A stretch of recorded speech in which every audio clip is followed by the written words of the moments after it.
بسم اللہ الرحمن الرحیم۔ مفتی شعیب اللہ خان صاحب کے بیانات کے لیے مفتی صاحب کے آفیشیل چینل کو سبسکرائب کریں اور زیادہ سے زیادہ شیئر کریں۔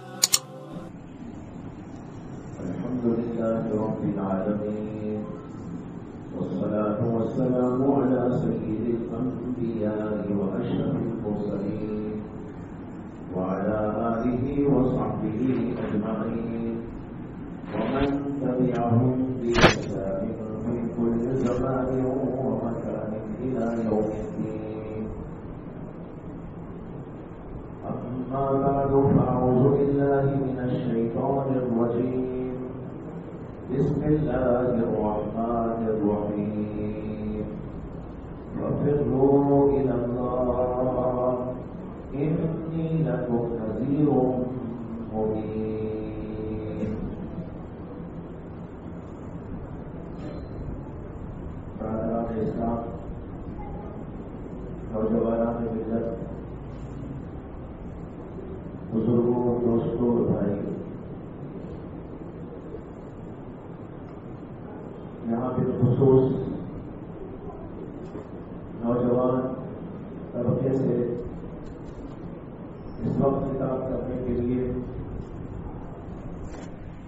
اور کچھ اہم باتوں کا مذاکرہ کرنے کے لیے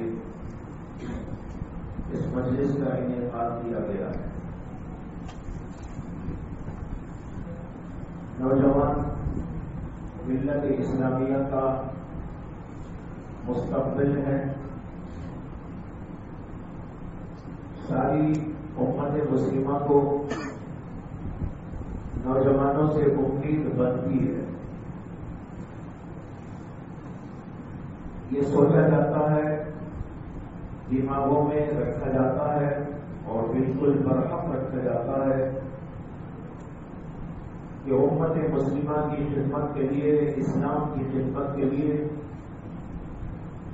مسلمانوں کے مسائل کے حل کرنے کے لیے، اسلام کی دعوت اور تبلیغ کے لیے ملت اسلامیہ کا یہ نوجوان طبقہ آگے چل کر بہت بھاری خدمات انجام دے، جس سے کہ اللہ نے نوجوانی کو بہت قوت دی ہے، بہت طاقت دی ہے۔ عقل کے اعتبار سے، دل دماغ کے اعتبار سے، ہاتھ اور پیر کی طاقت اور قوت کے اعتبار سے،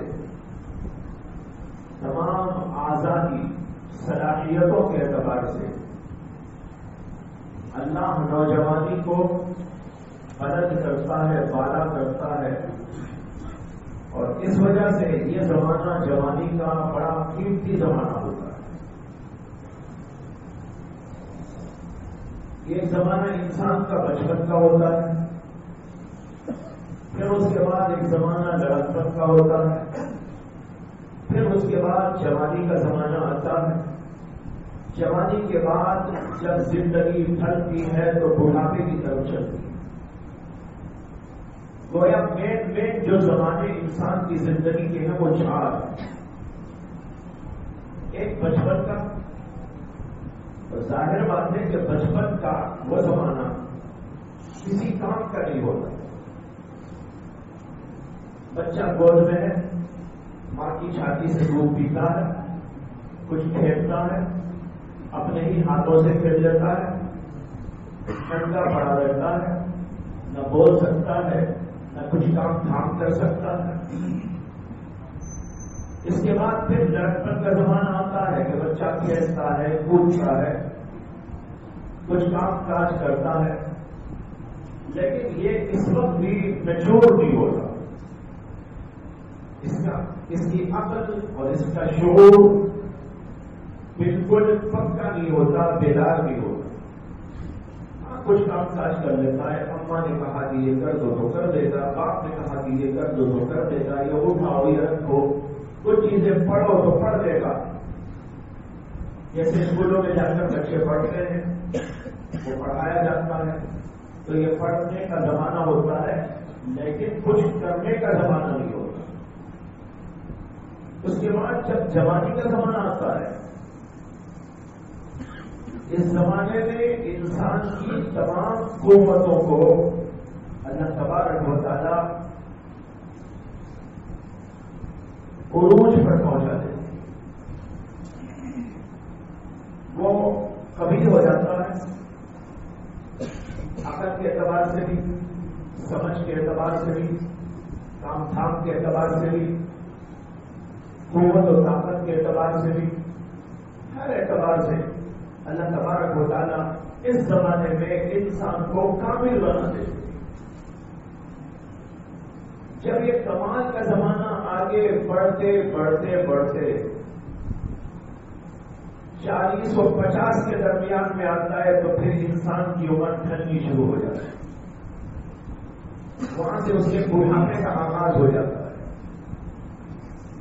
بڑھاپے میں انسان اپنی کمائی کے کھانے کے لیے بیٹھتا ہے، نہ کہ کمانے کے لیے.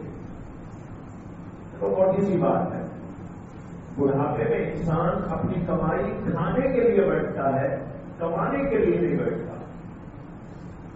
اب دیکھنا یہ ہے کہ جوانی میں اس نے کمایا کیا ہے.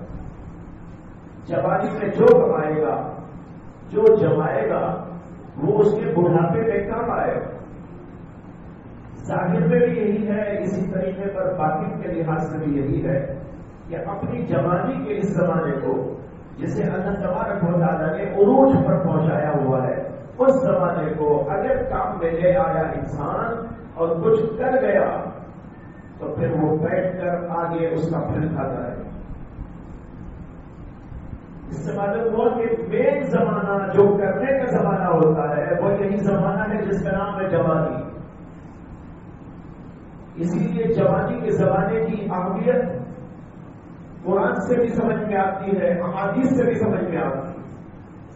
قرآن کریم کے اندر اللہ تبارک و تعالیٰ نے چند نوجوانوں کا ذکر کیا ہے اور ان کو اصحاب کہف کہا جاتا ہے. اصحاب کہف کا پورا قصہ قرآن مجید کے اندر موجود ہے، بلکہ ان کے نام کے اوپر ایک سورت بھی قرآن کے اندر موجود ہے، سورت الکہف. سورت الکہف کے اندر اصحاب کہف کا تذکرہ موجود ہے. جب نبی اکرم صلی اللہ علیہ وسلم سے لوگوں نے آ کر پوچھا تھا کہ اصحاب کہف کون ہیں، تو اللہ کے نبی صلی اللہ علیہ وسلم نے کہا کہ اللہ کے پاس سے جواب آئے گا تو بتاؤ. چنانچہ اس کا جواب قرآن کریم کے اندر نازل فرمایا گیا اور اللہ نے قرآن میں فرمایا إنهم فتية آمنوا بربهم وزدناهم هدى وربطنا على قلوبهم إذ قاموا فقالوا ربنا السماوات والأرض ربنا ورب السماوات والأرض. اب یہاں پر دیکھیے اللہ تعالیٰ ابتدا کر رہے ہیں اور یوں کہتے ہیں إنهم فتية. یہ اصحاب کہف چند نوجوان تھے. یہاں ایک نقطے کی بات سمجھنے کی کوشش کریں کہ عربی زبان کے اندر جوان کے لیے کئی الفاظ استعمال ہوتے ہیں.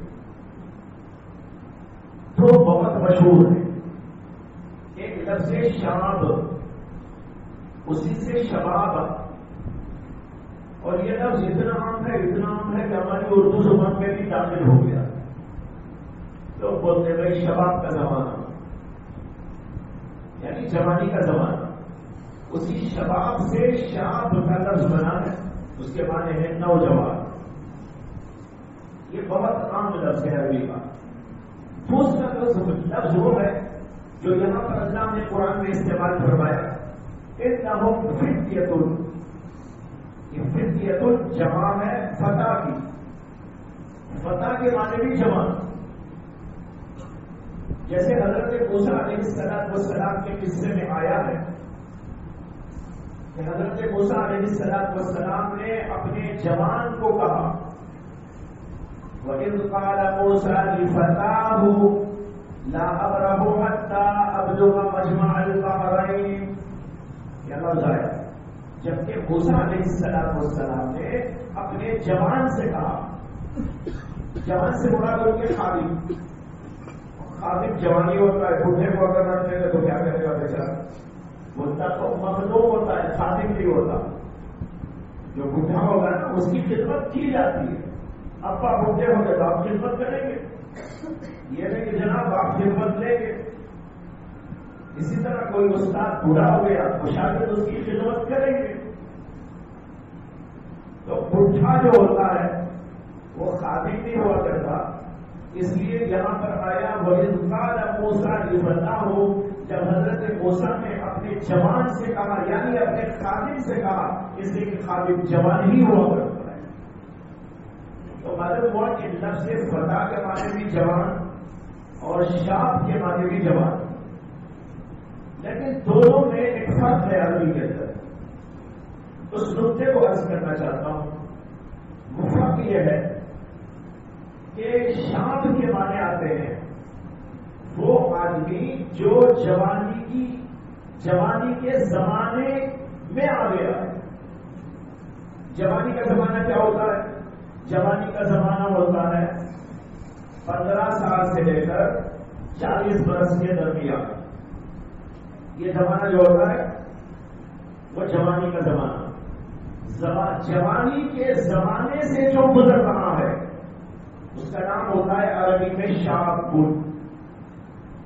اور فتح کہتے ہیں اس کو جو جوانی کے زمانے سے گزرنے کے ساتھ ساتھ جوانی کی صفات اور خصوصیات اور جوانی کے کمالات اور جوانی کی قوتوں اور طاقتوں سے بھی بھرپور لبریز ہو. یہ کیوں؟ دیکھو ایک جوان جو مثال کے طور پر 15 سال کا، 20 سال کا، 25 سال کا، 30 سال کا ہے، ہو سکتا ہے کہ وہ اس عمر میں ہونے کے باوجود جوانی کی صفات سے خالی ہو. بیمار ہو گیا، بیماری کی وجہ سے جوانی میں بوڑھا ہونا آ گیا. ہوتا ہے طاقت نہیں ہے، قوت نہیں ہے، بیماری آ گئی، یا اس نے خود اپنے آپ کو اجاڑ لیا. جیسے کہ آج کل بہت سارے نوجوان اپنے آپ کو اجاڑ لیتے ہیں، کچھ کھاتے ہیں ایسی چیزیں جس سے ان کی جوانی ختم ہو جاتی ہے. جوانی کا زمانہ تو ہے اس کے پاس، 20 سال کا جوان ہے، 25 سال کا جوان ہے، لیکن اس کے باوجود ایسی چیزیں کھا کھا کر اس نے اپنی جوانی کی قوتوں کو، طاقتوں کو ختم کر لیا. اب وہ بولنے کو جوان ہے، حقیقت میں کہاں جوان؟ اس کے اندر کوئی دم خم نہیں ہے، اس میں کوئی طاقت و قوت نہیں ہے. اسی طرح وہ جوان جو جوانی کی عمر میں تو ہے لیکن عقل میچور نہیں ہوئی، سوچ بچار کی صلاحیت نہیں، ملت کے مسائل پر غور و فکر کرنے کے لیے اس کے پاس میں صلاحیت نہیں، حالات کو سمجھنے اور حالات کو انگیز کرنے، ان حالات کو سنبھالنے اور ان حالات کا علاج کرنے کے لیے اس کے پاس عقل، شعور، بصیرت موجود تھی. اس کا مطلب یہ ہے کہ یہ آدمی جوانی کی عمر کا تو ہے لیکن جوان نہیں ہے.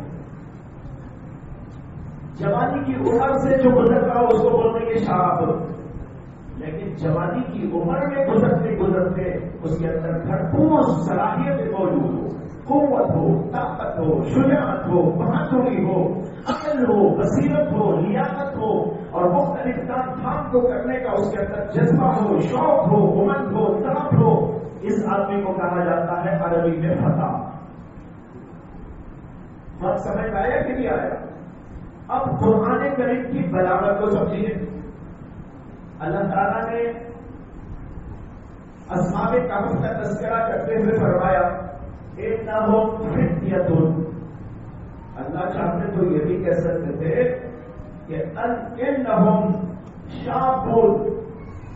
وہ شاب تھے، شاب نہیں کہا، شاب کہنے کے بجائے ان کے لیے لفظ فتیۃ کو استعمال کیا، جس کا مطلب یہ ہے کہ وہ صرف عمر کے لحاظ سے جوان نہیں تھے بلکہ اپنی طاقتوں کے لحاظ سے، اپنی صلاحیتوں کے لحاظ سے، اپنے عقل کے لحاظ سے، اپنے شعور کے اعتبار سے، اپنے جذبات کے اعتبار سے، لیاقتوں صلاحیتوں کے اعتبار سے اور قوت اور طاقت بہت سارے کاموں کی کرنے کے اعتبار سے، ان اعتبارات سے ان کے اندر بھرپور صلاحیتیں موجود تھی. اس لیے اللہ نے کہا انہم فتیۃ.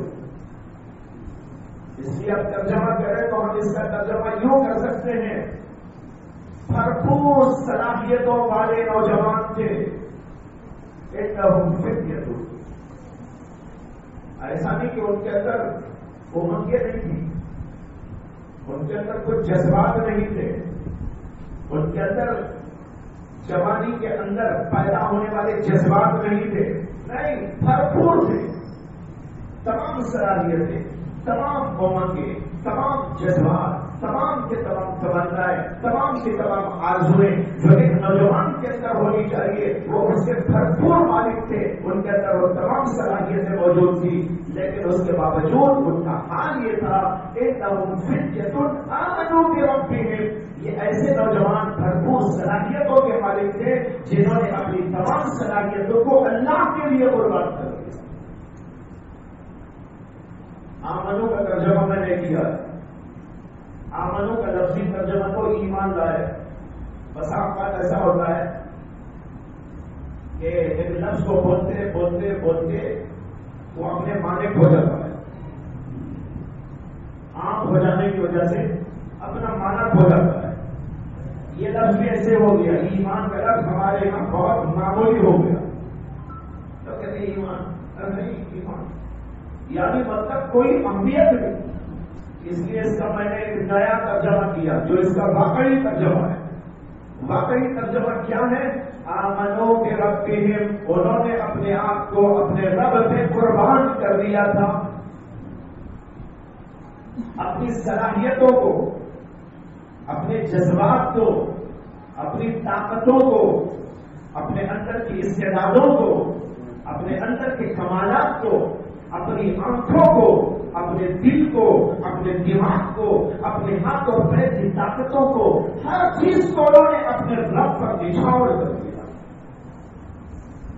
اللہ نے نوجوانی کا ذکر کیا اور نوجوان کیسے ہوتے ہیں وہ بھی بتا دیا۔ یہ نوجوان اللہ کو بہت پسند ہوتا ہے جو نوجوان اپنی تمام طاقتوں کو، قوتوں کو، جذبات کو، صلاحیتوں کو اللہ پر نچھاور کر دیتا ہے، اس کے لیے کھڑا ہو جاتا ہے۔ حدیث میں آتا ہے کہ نبی اکرم صلی اللہ علیہ وسلم نے ارشاد فرمایا، اغتنم خمسا قبل خمس، 5 چیزوں کو 5 چیزوں سے پہلے غنیمت سمجھو۔ 5 چیزیں ایسی ہیں کہ ان کو غنیمت سمجھو دوسری 5 چیزوں کے پیش آنے سے پہلے۔ کیا 5 چیزیں؟ فرمایا کہ اپنی زندگی کو موت سے پہلے پہلے غنیمت جانو، موت آ جائے گی تو کچھ نہ کر پاؤ گے، موت سے پہلے اللہ نے آپ کو زندگی دی ہے، زندگی میں بہت کچھ کر سکتے ہو، لہذا فرمایا حیات کا قبل موتک،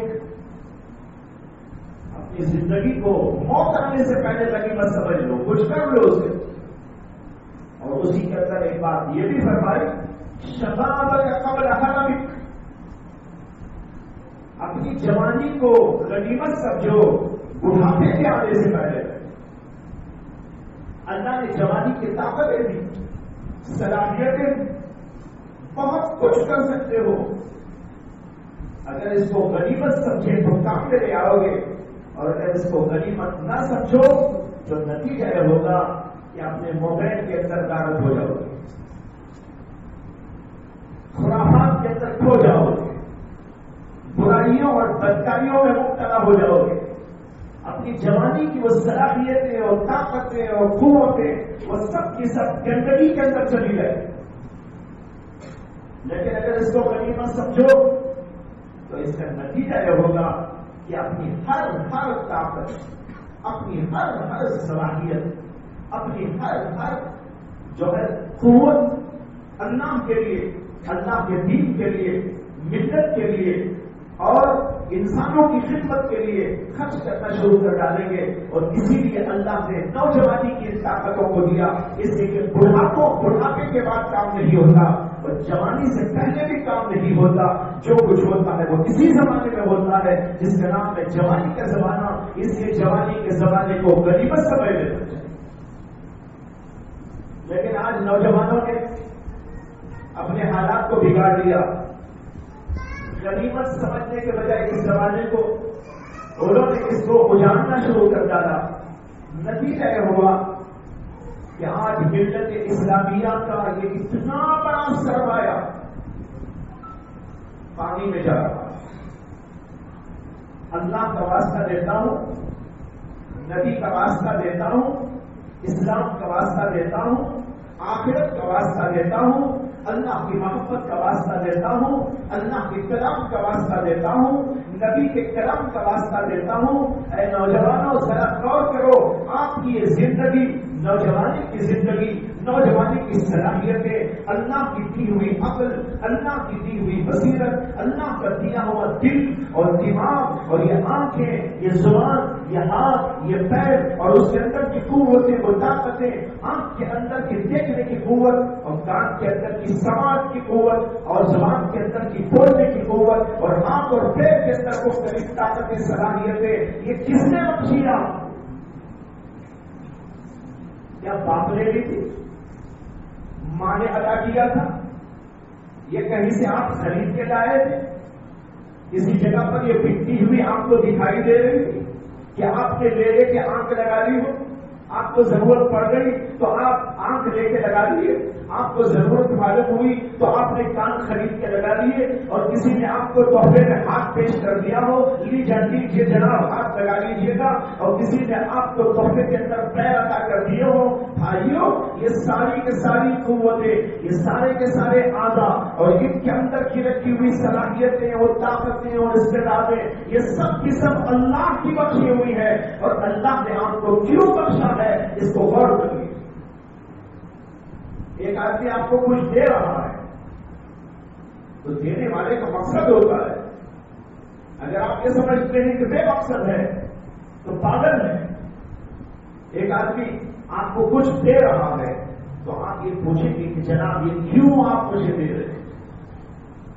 اسی طرح اللہ نے یہ سب کچھ آپ کو دیا اور جوانی کا زمانہ عطا کیا, جو انسانی زندگی کا سب سے بڑا زمانہ اور سب سے زیادہ اہم ترین زمانہ اور سب سے زیادہ قیمتی ترین زمانہ ہے, وہ اللہ نے عطا کیا. اب اس زمانے کو اور ان طاقتوں کو, ان قوتوں کو, ان صلاحیتوں کو اگر ہم اچھے کام میں نہ لگا کر کسی برے کام پہ خرچ کر کے چلے گئے تو اس کا مطلب یہ ہے کہ ہم نے اپنی زندگیوں کو اجاڑ لیا اور امت مسلمہ کے مستقبل کو ہم نے تاریخ کر دیا. چنانچہ اب تاریخ ہو چکا ہے. یہ ہم جیسے ہی لوگ تھے جنہوں نے کسی زمانے میں کام کیا تو آج ہم مسلمان بیٹھے ہوئے. وہ وہی نوجوان تھے, وہی صلاحیتوں کے مالک تھے, وہی عقل, وہی بصیرت, وہی تمیز, وہی لیاقت, وہی علم, وہی فہم جو اللہ نے آپ کو دیا ہے, ہم کو دیا ہے, وہی ان لوگوں کو بھی اللہ نے عطا کیا تھا. لیکن انہوں نے ان تمام صلاحیتوں اور تمام قوتوں کو اللہ کے لیے, اللہ کے دین کے لیے, نبی کے دین کے لیے, نبی علیہ السلام کی خدمت کے لیے, آپ کے دین کی خدمت کے لیے اور کسی طریقے پر ملت اسلامیہ کی خدمت کے لیے اور اس سے آگے بڑھ کر پوری دنیا انسانیت کی خدمت کے لیے صرف کر دیا. لیکن آج ہم صرف کھانا, پینا, کمانا, اجاڑنا, اپنے آپ کو بھی کچھ کھا کر, کچھ کر کر, کچھ آنکھوں کو اجاڑ لینا, دل دماغ کو اجاڑ لینا, اپنے اندر کی صلاحیتوں کو کھو دینا, ان کاموں میں آج امت مسلمہ کا یہ بہترین جوہر لگا ہوا ہے. اللہ اکبر, اس سے بہترین کیا تھا؟ خالد بن ولید کے نوجوان تھے جنہوں نے بڑے بڑے مالک فتح کیے, بڑی بڑی طاقتوں کو ہرا دیا, بڑے بڑے ملکوں کو اپنے زیر قدم لیا, اور ایسی بے شمار مثالیں. نوجوان تھے حضرات صحابہ کرام اور پھر اس کے بعد تابعین, متبع تابعین. آپ کو معلوم ہے کہ محمد بن قاسم ہندوستان کو فتح کرنے کے لیے آئے تھے, اور جس وقت ان کو یہاں بھیجا گیا تھا حجاج بن یوسف کی طرف سے, تو ان کی عمر صرف 17 برس کی تھی. 17 برس کے جوان ہندوستان کا نقشہ بدل دیا. آج ہم یہاں بیٹھے ہوئے ہیں محمد بن قاسم کا طفیل ہے، 17 سال کے اس نوجوان کا طفیل ہے، ان کے لیے دعا کرو اللہ ان کی قبر کو منور کرے، کروٹ کروٹ جنت نصیب کرے۔ اگر وہ یہاں آ کر اس ملک کو فتح کر کے یہاں پر دین کی اشاعت کا نظام نہ بناتے تو کون ہوتا یہاں پر زید کہلانے والا، بکر کہلانے والا، عبداللہ کہلانے والا، عبد الرحمان کہلانے والا، زینب کہلانے والی، خدیجہ کہلانے والی، عائشہ پکاری جانے والی، کون یہاں پر ہوتے؟ بھائیوں، اس ہندو ملک کے اندر اور جو ہے اجڑے ہوئے ملک کے اندر ان لوگوں نے آ کر وہ سبق پڑھایا لوگوں کو کہ یہاں کے لوگ جو اسلام کی طرف جاتے رہے۔ وہ ایک نوجوان تھے، 17 سال کا نوجوان، لیکن اس کی صلاحیتیں کیا ہوں گی، اس کی طاقتیں کیسی ہوں گی، ان کا دل کیسا ہوگا، ان کا دماغ کیسا ہوگا۔ لیکن سوچئے کہ ہم کیوں یہ نہیں کر پا رہے؟ وجہ یہ ہے کہ ہم نے سوچا نہیں، ہم نے اپنے آپ کو تیار نہیں کیا ہے، ہم نے اس کے لیے اپنے آپ کو بنایا نہیں۔ اگر اس کے لیے ہم تیار ہوتے اور اپنے آپ کو بناتے تو کوئی وجہ نہ تھی کہ اللہ ہمیں وہ صلاحیتیں نہ دے، کوئی وجہ نہ تھی کہ ہم ایسا نہ بنتے۔ بھائیوں، اصل یہ ہے کہ ہم نے اپنی صلاحیتوں کو غلط جگہ استعمال کرنا شروع کر دیا۔ آج کل موبائل فون نے پوری دنیا کو اجاڑ دیا، خصوصاً مسلمانوں کی نوجوان طبقے کو۔ ایک انگریز پادری ہے جس کا نام ہے زوائر، اس نے ایک عجیب بات لکھی نہیں بلکہ اس نے بیان کی۔ ایک مجمع تھا اور یہ سارے کا سارا مجمع عیسائی پادریوں کا مجمع، ان کا مجمع تھا جو عیسائی مشنری کے اہم ارکان ہوتے اور دنیا بھر میں کام کرنے والے، ہر ملک کے اندر کے یہ لوگوں کو جوڑا گیا تھا۔ اور اس کے اندر ان کا بڑا پادری زویل تھا، اس نے ان لوگوں سے خطاب کرتے ہوئے کہا، میں تم کو مبارکباد دیتا ہوں، میرے الفاظ سن لیجیے، میرے نہیں اس کے الفاظ نقل کر رہا ہوں۔ اس نے تمام ان پادریوں کو اور مشنری سے منسلک لوگوں کو، ان کے مبلغین کو، مبشرین کو یہ کہا، میں تم کو مبارکباد دیتا ہوں، مجھے معلوم ہے، میں دیکھ رہا ہوں تمہاری خدمات کا اچھا مجھے اندازہ ہے، میں نے خوب غور و فکر سے تمہاری چیزوں کا جائزہ لے لیا ہے، اس لیے میں تم کو مبارکباد دیتا ہوں، اس لیے کہ تم نے امت مسلمہ کے نوجوانوں کو بے شعوری طور پر ان کے دین و مذہب سے ہٹا دیا۔ اس نے کہا شعوری نہیں، بے شعوری طور پر مسلمانوں کو پتا بھی نہیں وہ اپنے دین سے نکل چکے۔ اور پھر اس نے ایک بات کہی، میرا خیال ہے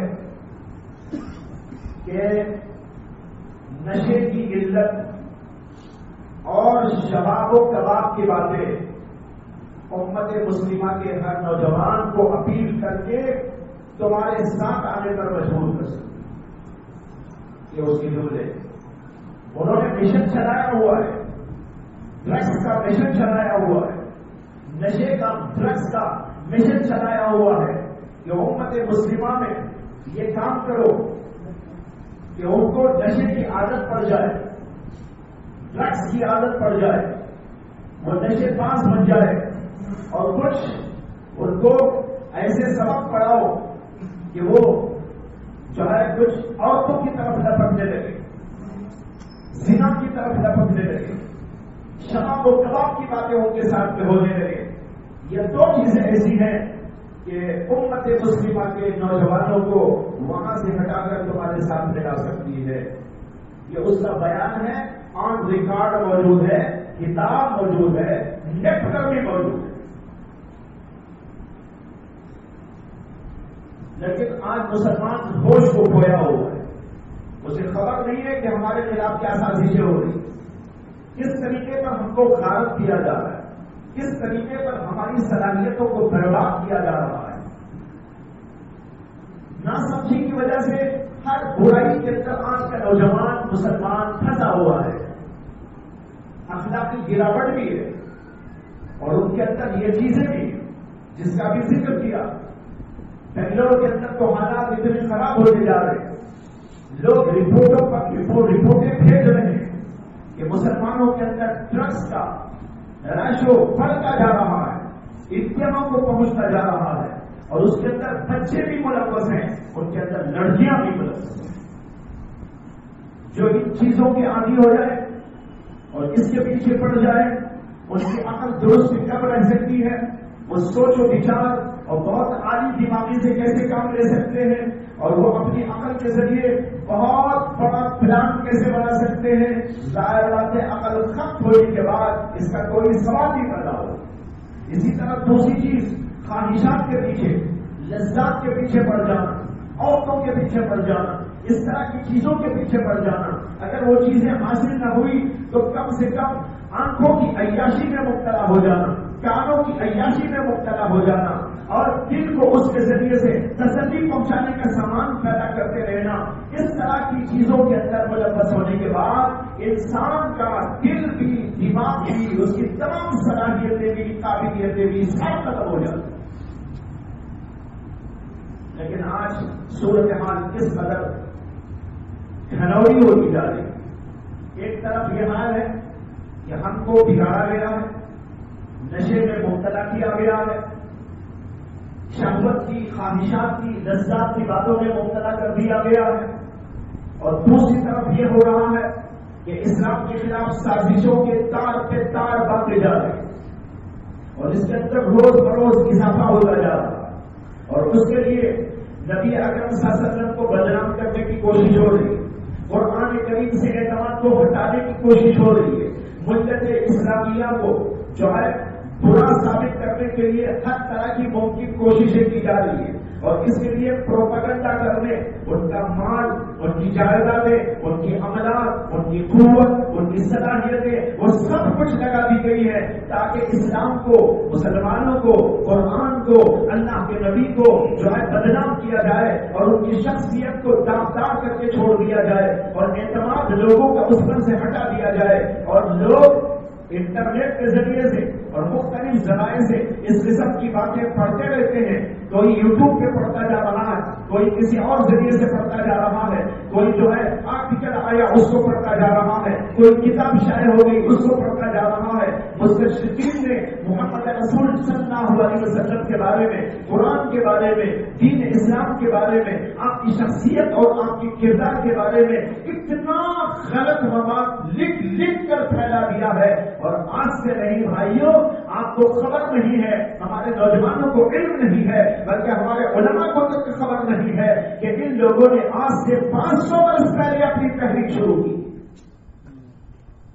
500 برس کے اس طویل ترین عرصے کے اندر اسلام کو بدنام کرنے کے لیے قرآن کی تفسیر کے نام سے بھی لکھا گیا ہے، حدیث کے نام سے بھی کتابیں لکھی گئی ہیں، حدیثیات پر بھی کتابیں لکھی گئی ہیں، سیرت النبی کے عنوان سے بھی کتابیں لکھی گئی ہیں، لائف آف پروفٹ کے نام سے کئی کتابیں موجود ہیں۔ ایک نوجوان انگریزی تعلیم یافتہ جب دیکھتا ہے لائف آف پروفٹ محمد صلی اللہ علیہ وسلم، وہ کہتا ہے میرے پروفٹ کی کتاب آئی ہے، میرے پروفٹ کے بارے میں ان کی حیات کا تبصرہ آیا ہے، اس کو پڑھنا چاہیے، اس کو لے کے پڑھتا ہے۔ کس کا نام ہے؟ اس کے اوپر کسی انگریز کا نام ہے، کسی پادری کا نام ہے، اور شوق سے پڑھتا ہے۔ مولوی کی کتاب ہے، چلے مولانا کی کتاب ہے، انگریز کی کتاب آئے تو یہ سمجھتا ہے آسمان سے اتری ہے۔ آج کل یہی تو ماحول ہے نا، مولانا صاحب نے کتاب لکھی تو معمولی نظر آتی ہے اسے، حالانکہ وہی اصل ہے جو اس فن کا ماہر، جو اس علم کا ماہر، جو اس پر یقین رکھنے والا، نبی پر یقین رکھنے والا، اللہ پر یقین رکھنے والا، وہ جب لکھے گا وہ صحیح لکھے گا، اس کے اندر کوئی غلط بیانی کا سوال ہی نہیں پیدا ہوگا۔ لیکن ہم اس پر اعتماد کم کرتے ہیں، لیکن اگر کسی انگریز کی کتاب آ جائے، کسی پادری کی کوئی کتاب لکھی ہو، اس کو پریفرنس دیا جاتا ہے کہ بھائی کس کو ضرور پڑھنا چاہیے۔ لیکن آپ کو بتاؤں ایسی ہزاروں ہزار کتابیں اس وقت دنیا میں موجود ہیں، اور 500 سال کے طویل عرصے میں ان خبیثوں نے، شیطانوں نے، اسلام کے باغیوں نے، اسلام سے جو ہے بغاوت رکھنے والوں نے بہت کچھ لکھ کر دنیا کے اندر پھیلا دیا ہے، اور اس کے اندر پروفٹ محمد صلی اللہ علیہ وسلم کے بارے میں بھی جو آئی کتابیں، اس کے اندر اللہ کے نبی کی سیرت کو داغدار کرنے کی کوشش کی گئی۔ اب ایک نوجوان اس کو اٹھا کے پڑھتا ہے، یہ سمجھ کر پڑھتا ہے حضور کی سیرت، لیکن جب پڑھتے پڑھتے کہیں پر وہ کہتا ہے تحقیق یہ ہے، تحقیقی بات یہ ہے، اور اپنی رائے وہاں پر پیش کرتا ہے، وہ نبی اکرم صلی اللہ علیہ وسلم کے خلاف ہوتی۔ پڑھتے پڑھتے کتاب ختم ہونے تک محمد صلی اللہ علیہ وسلم کی ساری عقیدت پاش پاش ہو جاتی۔ آج بہت سے نوجوان اسکول والے، کالجز کے، اور اسی طریقے پر بہت سے پروفیسر اور انگریزی تعلیم یافتہ لوگ اس قسم کی کتابوں کو پڑھنے کے عادی بن چکے ہیں، اور انہیں خبر نہیں کہ اس کے ذریعے وہ اپنا ایمان کتنا کھوتے جا رہے ہیں۔ بہرحال بتایا رہا ہوں کہ ایک طرف ہماری صورتحال یہ ہے نوجوانوں کی بالخصوص کہ اپنی صلاحیتوں کو کھوتے جا رہے ہیں، اپنی صلاحیتوں کو غلط کاموں میں استعمال کرتے جا رہے ہیں، اپنی اللہ کی دی ہوئی ان نعمتوں کو ایسے طور پر استعمال کر رہے ہیں جس کے بجائے کچھ نفع ہونے کے نقصان در نقصان، ذاتی نقصان، ملت کا نقصان، انسانیت کا نقصان، ملک کا نقصان۔ یہ ایک طرف ہماری صورتحال، اور دوسری طرف وہ لوگ ہیں اسلام مخالف، وہ ہمارے خلاف جو ہے تار پہ تار باندھتے چلے جا رہے ہیں، اور اسلام کے خلاف سازشوں کا ایک لمبا چوڑا سلسلہ انہوں نے قائم کر دیا ہے، اور دنیا بھر میں ہمارے نبی صلی اللہ علیہ وسلم کو بدنام کرنے کی کوششیں بھرپور طور پر ہو رہی ہیں۔ اللہ کے نبی نے عائشہ صدیقہ سے شادی کیوں کر لی، 9 برس کی عمر میں شادی کیوں کر لی، 6 برس کی عمر میں شادی کیوں کر لی؟ یہ تو غلط ہے، اب اس کو اٹھایا جا رہا ہے، ہمارے نوجوان اس کو سنتے ہیں، لیکن کسی عالم سے رجوع ہو کر اس کی تحقیق بھی نہیں کرتے کہ صورتحال کیا ہے اور ایسا ہوا کیوں ہے اور اس کی حقیقت کیا ہے۔ بغیر پوچھے ان لوگوں کی بات کو سن کر اندر شبہات کا کیڑا اندر جاری ہو جاتا ہے۔ جب شبہ پیدا ہو گیا تو سمجھو ایمان ختم ہو گیا۔ جب اندر شبہ پیدا ہو گیا سمجھو کہ ایمان ختم ہو گیا۔ وہ نام کا مسلمان ہے، وہ حقیقت کا مسلمان نہیں، وہ اصلی مسلمان نہیں، وہ صرف جو ہے دھوکی مسلمان ہے، یعنی اپنے آپ کو کہہ رہا ہے میں مسلمان، لیکن اس کا عقیدہ یہ بھی ہو گیا ہاں اللہ کے نبی کو ایسا نہیں کرنا چاہیے۔ یہ جو بات ہے ایسی نہیں ہونی چاہیے، یہ ایسا ہونے سے ان کافروں کو منہ ہو رہا ہے بولنے کا، بولنا چاہتے تو بہت اچھا تھا۔ لا حول ولا قوت الا باللہ۔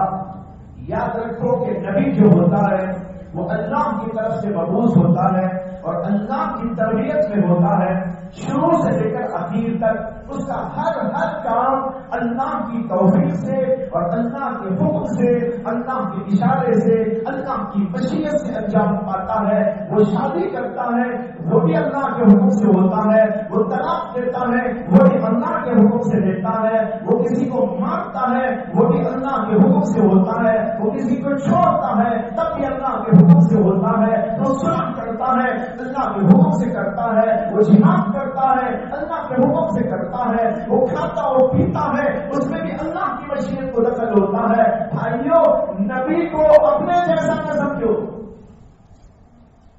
شروع سے لے کر پوری آخر تک کی زندگی اللہ کے سامنے ہوگی۔ اللہ کے نبی صلی اللہ علیہ وسلم کو اللہ نے کہا انک بأعیننا، کیا عجیب پیارا جملہ ہے، انک بأعیننا، اے نبی آپ تو ہماری آنکھوں کے سامنے، ہم آپ کی ہر ادا دیکھ رہے۔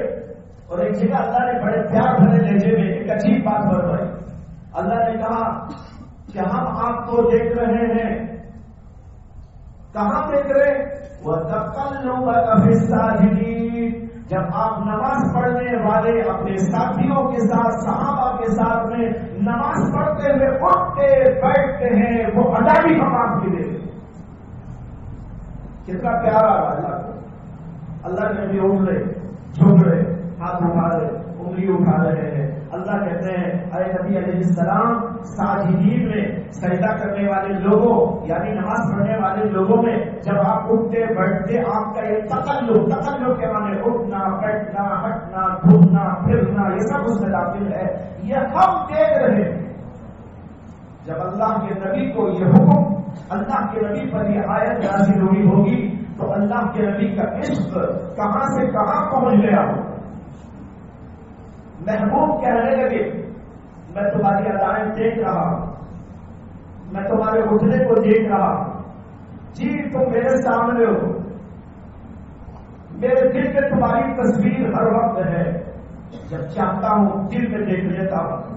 جب یہ کہا جائے کسی معشوق کو عاشق کی طرف سے، عاشق کو معشوق کی طرف سے، تو اس کے عشق کی انتہا ہو جاتی ہے. اللہ کے نبی صلی اللہ علیہ وسلم کو اللہ نے کہا انک فی اعیننا، اور فرمایا وتقلبک فی الساجدین، آپ کے اٹھنے بیٹھنے کی حرکتوں کو بھی ہم دیکھتے ہیں.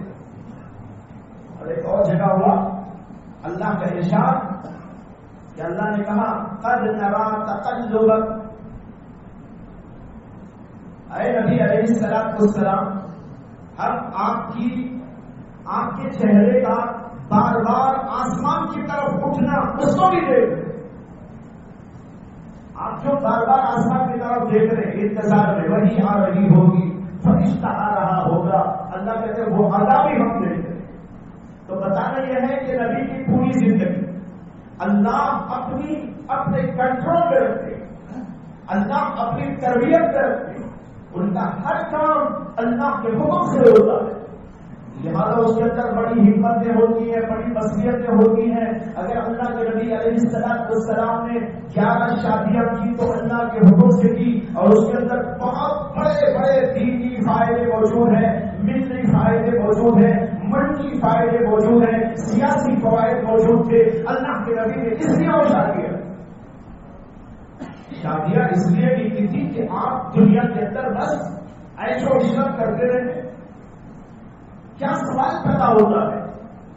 حدیث میں آتا ہے کہ حضرت عائشہ صدیقہ رضی اللہ عنہا کی خدمت میں کچھ لوگ آئے، انہوں نے عرض کیا، کچھ صحابہ انہوں نے عرض کیا کہ آپ یہ ارشاد فرمائیں اور ہم کو بتائیں اللہ کے نبی صلی اللہ علیہ وسلم کا کوئی ایسا عمل جو انتہائی تعجب خیز ہو، کوئی تعجب والا عمل اللہ کے نبی کا بتائے. حضرت عائشہ نے کہا مجھے یہ بتاؤ کہ کون سا عمل تعجب والا نہیں ہے. تم یہ پوچھنے کو آ گئے اللہ کے نبی کا ایسا عمل بتاؤ جو تعجب والا ہو. مجھے یہ تو بتاؤ کہ تم یہ بتاؤ کون سا عمل اللہ کے نبی کا تعجب والا نہیں. آپ کی ہر ادا تعجب ہو، ہر ادا تعجب ہے، تعجب انگیز. پھر حضرت عائشہ صدیقہ نے یہ واقعہ بیان کیا. انہوں نے کہا ایک رات میں سو گئی، کافی رات کا وقت گزر گیا تھا. اللہ کے نبی علیہ السلام تشریف لائے. آپ کا بیڈ میں نے پہلے ہی تیار کر رکھا تھا. آپ تشریف لا کر میرے بازو لیٹ گئے، اور جب ہم لیٹ گئے تو کچھ ہی دیر کے بعد اللہ کے نبی علیہ السلام نے فرمایا عائشہ مجھے چھوڑ، میں اپنے رب کے سامنے جانا چاہتا ہوں. جو عیش پسند انسان ہوتا ہے وہ ایسا ہوتا ہے، جو صرف دنیا داری میں رہنا چاہتا ہے وہ ایسا ہوتا ہے. حضرت عائشہ حضور کی سب سے محبوب قریب تھی، اور جتنی بیویاں تھی اللہ کے نبی صلی اللہ علیہ وسلم کی وہ تمام کی تمام بیویاں کوئی ایک شوہر کے بعد آئی تھی، کوئی 2 شوہروں کے بعد بھی آئی، بلکہ سب سے پہلی بھی حضرت خدیجہ الکبریٰ، اس سے اللہ کے نبی نے شادی کی ہے تو آپ کی عمر 25 برس اور خدیجہ الکبریٰ کی عمر 40 برس. 25 برس کا نوجوان اگر اس کو دنیا کے اندر عیش و عشرت کرنا مقصود ہو تو کیا وہ انسان 40 سال کی بوڑھی عورت سے شادی کرے گا؟ اور پھر وہ بھی جن کے 2 شوہروں کا انتقال ہو گیا، 2 شوہروں کی وہ بیوہ اللہ کے نبی صلی اللہ علیہ وسلم نے اس سے شادی کی. بات بتایا رہا ہوں کہ یہ سب سمجھنا ہے، لیکن آج یہ سمجھا بھی جا رہا ہے. پکنے والے پک رہے ہیں، اعتراض کرنے والے کرتے جاتے ہیں، اور ہمارے نوجوان کبھی یوٹیوب پہ اس کو سن رہے کبھی کتابوں میں اس کو پڑھ رہے اور ان کے پاس اس کا جواب نہیں ہے. جواب نہ ہونے کی وجہ سے دل کے اندر شکوک و شبہات کے کیڑے پیدا ہو جا رہے اور ان کا ایمان غارت ہو جا رہا ہے. اللہ نے ان کو بنایا تھا اس لیے، نوجوانی دی تھی اس لیے کہ تم کھڑے ہو اور دنیا کے سامنے یہ کہو ہمارے نبی کون تھے، ان کو لوگوں کو بتاؤ اللہ کے نبی کی سیرت کا کیا پیغام ہے، اور تم کھڑے ہو کر یہ بتاؤ تمہاری جوانی کی طاقتوں کو لے کر، تمہارے جذبات کو لے کر، تمہاری طاقتوں قوتوں کو لے کر، تمہارے اندر کی امت کو طرفوں کو لے کر، ان کو لے کر امت کے سامنے، ملت کے سامنے، انسانیت کے سامنے، تمام لوگوں کے سامنے یہ بیان کرو، بتاؤ ہمارے نبی کون تھے، وہ کیا لے کر آئے، کیا پیغام انہوں نے دیا تھا، ان کی تعلیمات کے اندر کیا چیزیں موجود ہیں. یہ آج ہماری ذمہ داری تھی، لیکن بھائیوں اس ذمہ داری کو ہم بھول کر موبائل فون میں، ٹی ویوں میں اور ادھر ادھر کی گندی حرکتوں میں اپنی جوانی کو، اپنی طاقتوں کو جو ہے ختم کرتے چلے جاتے. وقت تو کافی ہو گیا، لیکن میں آخر میں اس وقت خلاصے کے طور پر ان نوجوانوں کی خدمت میں چند باتیں عرض کرنا چاہتا ہوں. میں نے موجودہ حالت کی تصویر آپ کے سامنے رکھ دی. ہمارا حال کیا ہے، ہمارے خلاف کیا ہو رہا ہے، اور اس کی وجہ سے اس وقت امت اسلامیہ کہاں کھڑی ہوئی، اس کا کیا مقام اس وقت دنیا کے اندر، یہ تو ہم نے دیکھ لیا. لیکن اب سوال یہ پیدا ہوتا ہے کہ ہمیں کرنا کیا چاہیے. جیسے کہ میں کہہ چکا ہوں، نوجوانوں اللہ نے آپ کو بڑی صلاحیتیں دی، طاقتیں اور قوتیں دی، دل اور دماغ عطا کیا ہے. ان چیزوں کو تھوڑا سا واش کرنا ہے، گندگیوں کو نکالنا اور ان کے اندر کچھ اچھائیاں بھرنا، برائیوں کو نکالنا، اچھائیوں سے اس کو ریپلیس کرنا. جب برائی نکل کر ہمارے یہ اعضاء باطنی و ظاہری سب کے سب کچھ خوبیوں سے آراستہ پیراستہ ہو جائیں گے، تو پھر تو ہمارے دل سے، دماغ سے، آنکھ سے، کان سے، ناک سے، ہاتھ سے، پیر سے وہ اعمال سرزد ہوں گے کہ ساری دنیا دیکھتے ہی دیکھتی رہ جائے گی. اسی کے اندر سے کوئی قاسم محمد بن قاسم بھی پیدا ہو سکتا ہے، اور اسی کے اندر سے نافع بن عقبہ بھی پیدا ہو سکتے ہیں، اور اسی کے اندر سے معاذ بن جبل جیسی شخصیات بھی پیدا ہو سکتی ہیں، خالد بن ولید بھی کوئی پیدا ہو سکتا ہے. بزرگوں نے ایک بات کہی، نبوت کا دروازہ تو بند ہو گیا، ولایت کا دروازہ بند نہیں ہوا. نبوت کا اب کوئی نبی نہیں آئے گا، کیسا بھی آ جائے وہ جھوٹا، پوری صلاحیتوں کے ساتھ کیا جائے تب بھی جھوٹا ہے. کیوں؟ اس لیے کہ اللہ نے اعلان کر دیا میں کسی نبی کو بھیجنے والا نہیں ہوں. ما كان محمد ابا احد من رجالكم ولكن رسول الله وخاتم النبيين. یہ تو سلسلہ بند ہو چکا، لیکن ولایت کا دروازہ کھلا ہوا ہے. آپ اپنی نوجوانی میں بہت کچھ کر سکتے ہیں، اللہ کے ولی بن سکتے ہیں، اور اللہ کے ولی کا مطلب صرف یہ نہیں ہے کہ آپ کسی کونے میں مسجد کے بیٹھ کر سبحان اللہ الحمدللہ پڑھیں. بہت سارے لوگوں کو یہ بھی غلط ہے. جب ولی کہتے ہیں تو ولی کے ساتھ دماغ کا جو تصور ہوتا ہے وہ یہ ہے کہ کوئی جنگل ہو، جنگل میں جھونپڑا ہو اور اس کے اندر ایک بزرگ صاحب تصویر لے کے بیٹھے ہوں، اور بعض لوگ اس سے بھی آگے یہ سمجھتے ہوں کبھی نہاتے بھی نہ ہوں، دھوتے بھی نہ ہوں، سڑے ہوئے ہوں، کھاتے بالکل نہ ہوں. ارے بھائیو، یہ اللہ کے ولی کی تعریف نہیں بھی آئی. اللہ کا ولی وہ ہوتا ہے جو اللہ کے کام آتا ہے، اللہ کے دین کے لیے خدمت کرتا ہے. وہ اپنے آپ کو بھی کچھ صلاحیتوں سے آراستہ پیراستہ کرتا ہے، اپنے دل کو دھوتا ہے، صاف کرتا ہے، اپنے اعضاء کو دھوتا ہے، صاف کرتا ہے، اور اپنے اندر نیکیاں و خوبیاں پیدا کرتا ہے. اس کے اندر خدا کی محبت ہوتی ہے، اس کے اندر اللہ کا خوف ہوتا ہے، اس کے اندر آخرت کی فکر ہوتی ہے، اس کے اندر جو ہے انسانیت سے محبت ہوتی ہے، اس کے اندر لوگوں کے ساتھ تعلق کا مادہ ہوتا ہے، محض دین کے لیے اور اللہ کے دین کی اشاعت اور اللہ کے دین کی حفاظت کے لیے اپنی جان کی، مال کی، ہر چیز کی قربانی کر دیتا ہے۔ یہ اللہ کا ولی خالد بن ولید رضی اللہ عنہ اللہ کے ولی تھے کہ نہیں تھے؟ وہ کسی جھونپڑے میں بیٹھے تھے یا میدان جہاد میں جاتے تھے؟ ظاہر بات ہے آپ کو بھی ایسے مجاہد بننا، اپنی طاقتوں کو، صلاحیتوں کو ابھار کر، لیکن ان صلاحیتوں کو کام میں لانے کے لیے اپنے دل کی صفائی انتہائی ضروری ہے۔ اگر دل کی صفائی کے بغیر کوئی ظاہری طور پر کچھ کرنے لگے گا، ہر جگہ ٹھوکر کھائے گا، وہاں نفسانیت غالب آ جائے گی، نفسانیت سے نفس کے لیے کام کرے گا، خدا کے لیے کام نہیں کرے گا۔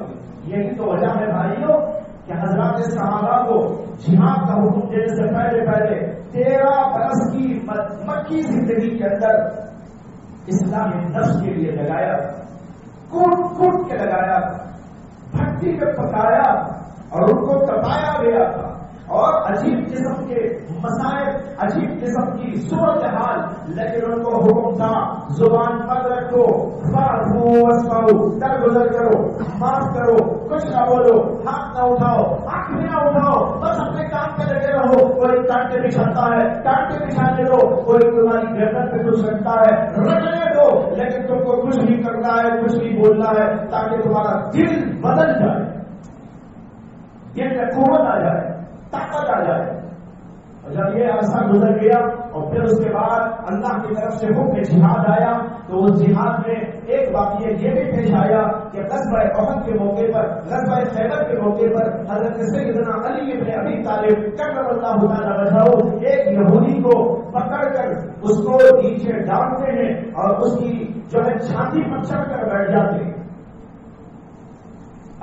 اسی وقت جبکہ حضرت علی ارادہ کر رہے کہ اس کو قتل کر دوں گا، وہ آدمی تھوک دیتا ہے، یہودی حضرت علی پر تھوک دیتا ہے۔ حضرت علی جو ہی وہ تھوکتا ہے اس کے اوپر سے اڑ جاتے ہیں اور واپس چلے آتے ہیں، وہ بچ کے چلا جاتا ہے۔ سارے لوگ حیران پریشان کیے، کیا عجیب بات، یہودیوں سے مقابلہ ہے، غزوہ خیبر کا موقع ہے،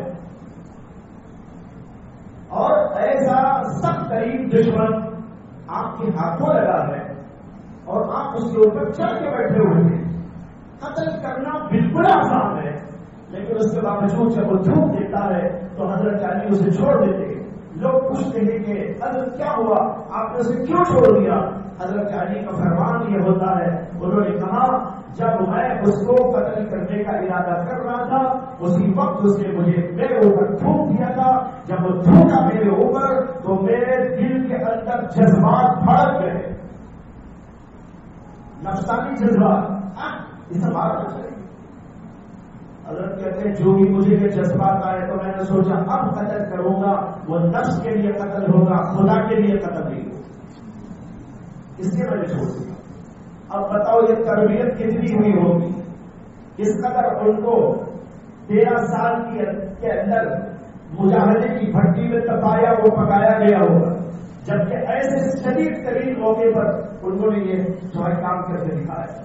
ایک اور مثال دیتا ہوں، حضرت خالد بن ولید کا تذکرہ ابھی آیا، حضرت عمر رضی اللہ عنہ کا دور ہے، اس دور میں حضرت خالد بن ولید رضی اللہ عنہ ایک جہاد کی مہم میں بھیجا گیا تھا، ہزاروں صحابہ ان کے ماتحت جہاد کرنے کے لیے گئے تھے۔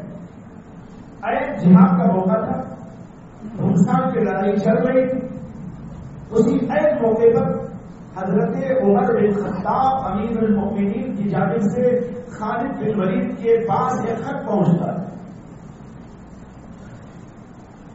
ان کو جا کر خط دینے والے نے دیا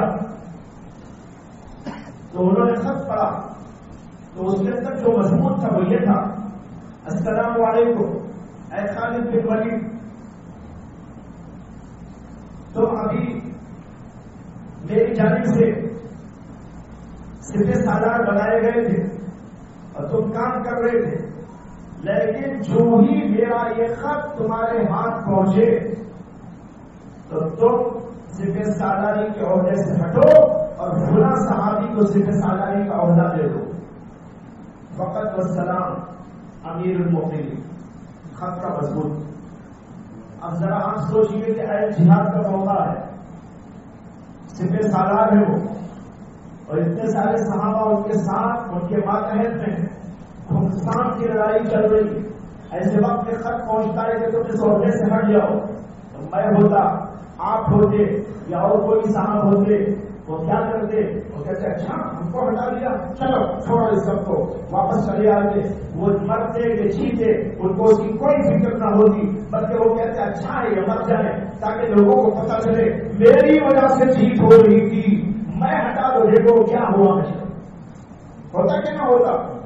لیکن بھائیوں، ان لوگوں کو جو تپایا گیا تھا، پکایا گیا تھا، بھٹیوں میں دبایا گیا تھا، اور صحبت نبوی نے ان کے اندر خوبیوں کو بھر ڈالا تھا، ان کے دل کو دماغ کو بدل ڈالا تھا، اس کا اثر یہ تھا جو اس وقت میں وہاں پر نظر آیا کہ حضرت خالد بن ولید اس خط کو پڑھتے ہیں، کچھ بھی ان کو جوش نہیں آتا، ہوش میں برقرار ہے اور خط کو لے کر جیب میں رکھتے ہیں. خمسان کی لڑائی چل رہی ہے تو چلاتے ہیں اور باقاعدہ جنگ میں شامل رہتے ہیں، سپہ سالاری کے عہدے کے فرائض انجام دیتے رہتے ہیں، یہاں تک کہ جنگ نتیجے کو پہنچ جاتی ہے اور کافروں کو شکست فاش اور مسلمانوں کو فتح مبین حاصل ہو جاتی ہے. یہ سب ہونے کے بعد جب سب ادھر ادھر بکھر جاتے ہیں تو وہ اپنے ساتھیوں کو جمع کرتے ہیں، ایک طرف لاتے ہیں، بٹھاتے ہیں اور کہتے ہیں کہ بھائی الحمدللہ اللہ کا فضل ہوا، اللہ کی طرف سے مدد ہوئی اور نصرت ہوئی کہ ہم کو اللہ نے کامیابی عطا کی اور اسلام کا پرچم بلند ہو گیا. کفار کا پرچم جو ہے شکست فاش کی وجہ سے گر گیا. یہ اللہ کا شکر ہے، اسی کی عنایت ہے، کسی کا اس میں کچھ کام نہیں، یہ اللہ تعالیٰ کی دیا اور اس کی مدد ہے. یہ کہنے کے بعد کہتے ہیں اب یہ امیر المومنین کا خط آیا ہے، میں آپ لوگوں کو سناتا ہوں. اس کے اندر یہ لکھا ہوا ہے اس خط کی وجہ سے اب میں اپنے عہدے سے بری ہوتا ہوں اور فلاں صحابی کو عطا دیتا ہوں. بلا کر ان کو اپنے سامنے بٹھا کر یہ دے دیتے ہیں اور ہٹ جاتے ہیں. مثال کوئی دے سکتا ہے یہ ہے اصل دل بننا، دماغ بننا، اس کے لیے محنت کرنا، خوبیوں کو بھرنا، برائیوں کو نکالنا، حسد کو نکالو، کینے کو نکالو، بغض کو نکالو، عداوتوں کو نکالو، محبتوں کو پیدا کرو، اتفاق پیدا کرو، ایک دوسرے کی خدمات کا تعارف کرو، ایک دوسرے کی خدمات کی تعریف کرو، ایک دوسرے کی خدمات کو سراہو، اس کو قبول کرو. اس طریقے پر ملت اسلامیہ یہ نوجوانوں کا طبقہ کام کرنے کے لیے کھڑا ہو جائے، دل کو دماغ کو بنا کر اور پھر کسی کے مشورے کے ساتھ کام کرنے کے لیے کون سا کام کریں. بھائیوں آپ کی ذمہ داری ہے، صاف صاف کہتا ہوں، محمد صلی اللہ علیہ وسلم کے اوپر جو داغ و دھبے ڈالے جا رہے ہیں، آپ کی سیرت کو جو ہے آپ کی سیرت کے اوپر جو الزامات عائد کیے جا رہے ہیں، آپ میں سے ہر نوجوان کو اس کے لیے کھڑا ہونا ہے اور دنیا والوں کو بتانا ہے کہ ہمارے نبی کون. اگر آپ یہ کرے بغیر دنیا سے چلے جائیں گے، آخرت میں اللہ پوچھیں گے تو نے کیا کیا محمد صلی اللہ علیہ وسلم. نام کا دم بھرتا تھا، دعوے محبت کو بہت کرتا تھا، نبی کا عاشق ہو، اللہ کا عاشق ہو، بتا اللہ کے دین کی خدمت کو لے کر نبی پر اعتراضات ہوتے رہے، دنیا بھر میں پھیلاتے جاتے رہے، لیکن کیا تمہیں کم از کم اپنے پڑوسی ہی کو بتا دیا تھا کہ محمد صلی اللہ علیہ وسلم کون؟ نہیں ہوتا ہے.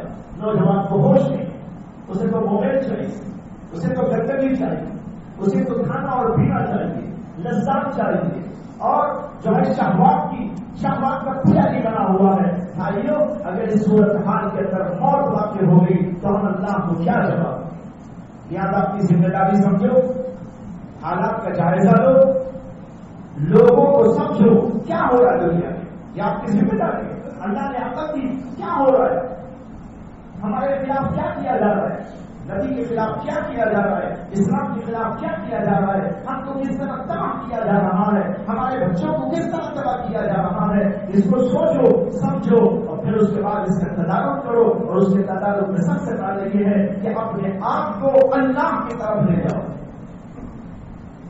شروع میں آیت پڑھی تھی میں نے اور یہاں عنوان بھی دیا گیا فَفِرُّوا إِلَى اللَّهِ. کیا مانا؟ فَفِرُّوا إِلَى اللَّهِ، لہذا تم لوگ اللہ کی طرف دوڑ پڑو. یہاں ایک دو باتیں عرض کر دیتا ہوں، وقت ہے ایک دو باتیں عرض کرتا ہوں سمجھانے کے لیے. آیت، اس آیت سے پہلے اللہ تعالیٰ نے کہا ہے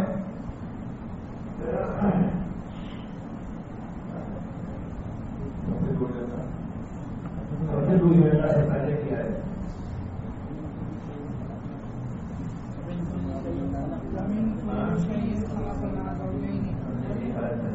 اس کا مضمون یہ ہے کہ اللہ تعالیٰ نے کہا ہاں ہم نے ہر ایک چیز کے جوڑے بنائے. یہ آیت بہت سمجھنے کے قابل. اللہ تعالیٰ کہتے ہیں کہ ہم نے ہر چیز کے جوڑے بنائے.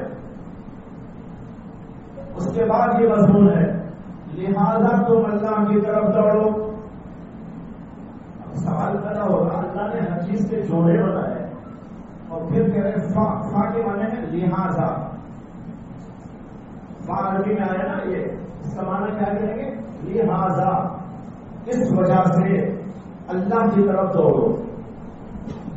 اب سوال پیدا ہوتا ہے کہ پہلی آیت میں اس میں تعلق کیا ہے؟ لہذا وہاں بولتے نا بھائی میں نے آپ کے لیے کھانا پکا دیا ہے لہذا کھا لو. لہذا تبھی تو فٹ ہوگا نا. اگر ایسا نہیں ہوگا تو فٹ نہیں ہوگا. سوال پتا ہوتا ہے کہ پہلے جملے میں اللہ کہہ رہے کہ ہم نے ہر چیز کے جوڑے بنائے اور پھر کہتے ہیں لہذا تم اللہ کی طرف دوڑو. اللہ کہتے ہیں کہ ہر چیز کے جوڑے بنائے. جوڑے کیا ہے؟ جوڑے سے مراد ضد. ہر چیز کی ضد بنائی جاتا ہے. رات بنایا تو دن بنایا، رات و دن میں ضد. مرد بنایا تو عورت بنایا. ان دونوں کے اندر بھی کچھ اعتبار سے ضد یا ایک الگ الگ دو. اسی طریقے پر اندھیرا بنایا تو اجالا بنایا، نور بنایا تو ظلمت بنائی، کالا بنایا تو گورا بنایا. یہ سب جوڑے. غور کریں تو دنیا میں ہر چیز کے جوڑے آپ کو نظر آئے. یہ سب کہنے کے بعد اللہ کہہ رہے لہذا کیونکہ ہم نے ہر چیز کے جوڑے بنائے ہیں لہذا تم اللہ کی طرف دوڑو. وہ ایک چیز ہے، اس کے خلاف بھی کوئی چیز ہے اللہ کے خلاف. لہذا اللہ کے خلاف کی چیزوں سے دوڑ کر اللہ کی طرف جاؤ. یہ ایسا ہوا جیسے کہا جائے کہ بھائی میں نے آپ کے سامنے یہ دو چیزیں رکھ دی ہیں، اچھا بھی رکھ دیا برا بھی رکھ دیا، کالا بھی رکھ دیا گورا بھی رکھ دیا ہے، لہذا تم گورے کو لے لو. اللہ کہہ رہے ہیں اسی طرح میں نے ہر چیز کے جوڑے بنائے. لہذا دنیا بنایا تو آخرت بھی بنائے. جب آخرت بنائی فَفِرُّوا إِلَى اللَّهِ، لہذا تم اللہ کی طرف دوڑو تاکہ تم کو آخرت مل جائے. تو معلوم ہوا کہ دنیا میں بے شمار چیزیں اور یہ آپس میں ضد ہیں. ایسی ہے کہ یہ ایک طرف بلاتی ہے، وہ ایک طرف بلاتی ہے، کالا ایک طرف، گورا ایک طرف، دن ایک طرف، رات ایک طرف. اس طریقے پر اسی طرح دنیا میں بدی بھی ہے، دنیا کے اندر اچھائی بھی ہے، دنیا کے اندر خواہشات بھی ہے اور دنیا کے اندر اللہ کی طرف جانے والی عبادت اور طاعت اور نیکیاں بھی ہے. یہ بھی ضد ہے. بدی اللہ نے بنائی، نیکی بھی اللہ نے بنائی. ایمان اللہ نے پیدا کیا، کفر کو اللہ نے پیدا کیا. ایک طرف توحید ہے، ایک طرف شرک ہے، ایک طرف سنت ہے، ایک طرف بدعت ہے، ایک طرف حق ہے، ایک طرف باطل ہے، ایک طرف خوبی ہے، ایک طرف برائی ہے. لہذا تم کیا کرو؟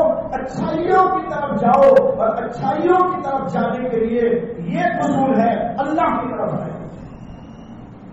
جب اللہ کی طرف آ جاؤ گے دل بدل جائے گا، دماغ بدل جائے گا، آنکھیں بدل جائے گی، طرز بدل جائے گا، اخلاق بدل جائیں گے، برائیاں ختم ہو جائیں گی، نیکیاں تمہارے اندر آ جائے گی، ایمان آ جائے گا، کفر ختم ہو جائے گا، توحید آ جائے گی، شرک سے تم 10 بردار ہو جاؤ گے، نیک بن جاؤ گے، ایک بن جاؤ گے دل کے اعتبار سے بھی اور ظاہر کے اعتبار سے بھی. اور جب تم اللہ کی طرف دوڑ کر اچھائیوں کی طرف آ جاؤ گے تو پھر تو کیا کہنا، تم ہی تو دنیا میں ہو. اللہ کے نبی صلی اللہ علیہ وسلم کی زبان سے آگے جملے میں فرمایا گیا انی لکم منہ نذیر مبین، میں اللہ کی طرف سے تم کو کھلے طور پر ڈرانے کے لیے آیا، بدیوں سے ڈرانے، برائیوں سے ڈرانے، بے حیائیوں سے ڈرانے، غلط کاریوں سے ڈرانے اور دنیا کی چیزوں سے ڈرانے، تاکہ تم اس میں نہ پڑو، اللہ کی طرف لوٹ کے آ جاؤ۔ تو بھائیو یہ ہے اللہ کی طرف لوٹنا۔ اللہ کہتے ہیں آ جاؤ اللہ کی طرف۔ جب تم اللہ کی طرف آ جاؤ گے تو ہر چیز اللہ والی بن جائے گی، تمہاری آنکھیں بھی اللہ والی بنے گی، دل دماغ بھی اللہ والا بنے گا، اعمال و کردار بھی اللہ والے بنیں گے۔ پھر تو تمہارے ذریعے سے وہ کام کیا جائے گا جو کسی اور زمانے میں کسی اور لوگوں سے کیا گیا۔ پہلے ہم کیا تھے؟ مجھے اس وقت میں علامہ اقبال کے کچھ اشعار بھی سنانا ہے۔ علامہ اقبال نے ہماری تاریخ ماضی کا حوالہ دیتے ہوئے ہمارے کردار کو، ہماری رونق کو، ہماری طاقت کو، ہماری خدمت کو، ہمارے انداز زندگی کو بیان کیا ہے۔ ذرا اس کو سمجھ لیجیے اور سن لیجیے۔ وہ کہتے ہیں تھے ہمیں ایک تیرے مالکہ آراؤں میں، خشکیوں میں کبھی لڑتے کبھی دریاؤں میں، خشکیوں میں کبھی لڑتے کبھی دریاؤں میں، تھی اذانیں کبھی یورپ کے کلیساؤں میں، کبھی افریقہ کے تپتے ہوئے صحراؤں میں، شان آنکھوں میں نجستی تھی جہاں داروں کی، کلمہ پڑھتے تھے ہم چھاؤں میں تلواروں میں۔ یہ تھے ہم مسلمان، یہ تھے ہم نوجوان، یہ تھے ہماری عقل، یہ تھے ہماری خصوصیت، یہ تھے ہمارے اندر کی طاقتیں و قوتیں۔ لیکن بھائیو آج یہ سب ختم ہو گئے۔ اقبال نے یاد دلایا، یاد کرو، یہ بات بہت پرانے دور کے ابھی قریب دور کے گزرے، انہوں نے یاد دہانی کی، لیکن آج تک ہم نے اس سبق کو نہیں پڑھا۔ تو کہتے ہیں تھی اذانیں کبھی یورپ کے کلیساؤں میں، کبھی افریقہ کے تپتے ہوئے صحراؤں میں، شان آنکھوں میں نجستی تھی جہاں داروں کی، کلمہ پڑھتے تھے ہم چھاؤں میں تلواروں کی۔ ہم جو جیتے تھے تو جنگوں کی مصیبت کے لیے، اور مرتے تھے تیرے نام کی عظمت کے لیے۔ اللہ کہتے ہیں ہم جو جیتے تھے تو جنگوں کی مصیبت کے لیے، یعنی ہمیں کھانا پینا عیش لذت راحت یہ مقصود نہیں تھا، ہم تو تیرے لیے تیرے نام کو زندہ کرنے کے لیے میدان جہاد میں جانے کے جو بتایا۔ تو کہتے ہیں ہم جو جیتے تھے تو جنگوں کی مصیبت کے لیے، اور مرتے تھے تیرے نام کی عظمت کے لیے، تھی نہ کچھ ٹیکس دنی اپنی حکومت کے لیے، سر بکف پھرتے تھے کیا دہر میں دولت کے لیے، قوم اپنی جو زر و مال جہاں پر مرتی، خود فروشی کے عوض بتشکنی کیوں کرتی۔ آگے کے جملے سنو، کہتے ٹل نہ سکتے تھے اگر جنگ میں اڑ جاتے تھے، ٹل نہ سکتے تھے اگر جنگ میں اڑ جاتے تھے، پاؤں شیروں کے بھی میدانوں سے اکڑ جاتے تھے۔ شیروں کے پیر اکڑ جاتے لیکن ہمارے پیر نہیں اکڑتے تھے، ایسے جم کے کھڑے ہوئے۔ ٹل نہ سکتے تھے اگر جنگ میں اڑ جاتے تھے، پاؤں شیروں کے بھی میدان سے اکڑ جاتے تھے، تجھ سے سرکش ہوا کوئی تو بگڑ جاتے تھے، تیر کیا چیز ہے ہم تو توپ سے لڑ جاتے۔ بھائیو یہ زمانہ پیدا کرنے کی ضرورت ہے، ہمارے اندر یہ قوت و طاقت پیدا کرنے کی ضرورت ہے۔ اگر بیان سن کر آپ چلے گئے، میں اپنی جگہ آپ اپنی جگہ، تو پھر تو نہ کچھ ہونے کا نہ جانے کا، بس اتنا ہوا کہ سما خراشی کی مصیبت آ گئی۔ اتنا ہوگا کہ سما خراشی کی مصیبت تاری ہو گئی، یعنی سن کر چلے گئے، اس سے زیادہ کچھ نہ ہوگا۔ لہٰذا عہد کرو ہم اپنی جوانی کو صحیح معنی میں استعمال کریں گے، اس کو بنائیں گے، اور اللہ کے لیے، اللہ کے دین کے لیے اور ملک و ملت کے لیے کارہائے نمایاں انجام دیتے رہیں گے۔ اس کے لیے آپ کو پروگرام بنانا چاہیے، یہاں کے لوگ بیٹھے، یہاں کے علماء سے بھی ملے، دانشور طبقے سے بھی ملے، ہم سے یہ رابطہ قائم رکھنے کی کوشش کریں۔ انشاءاللہ آج یہاں بیٹھ کر یہ جو کچھ بیان کیا گیا اور آپ لوگوں کے اندر جو کچھ ہمت اور طاقت آئی ہے، ان سب چیزوں کو لے کر کوئی مشورے سے آگے بڑھنے کے لیے کام کیا جا سکتا ہے۔ اللہ مجھے بھی آپ کو بھی توفیق عطا فرمائے۔ وآخر دعوانا ان الحمد للہ رب العالمین۔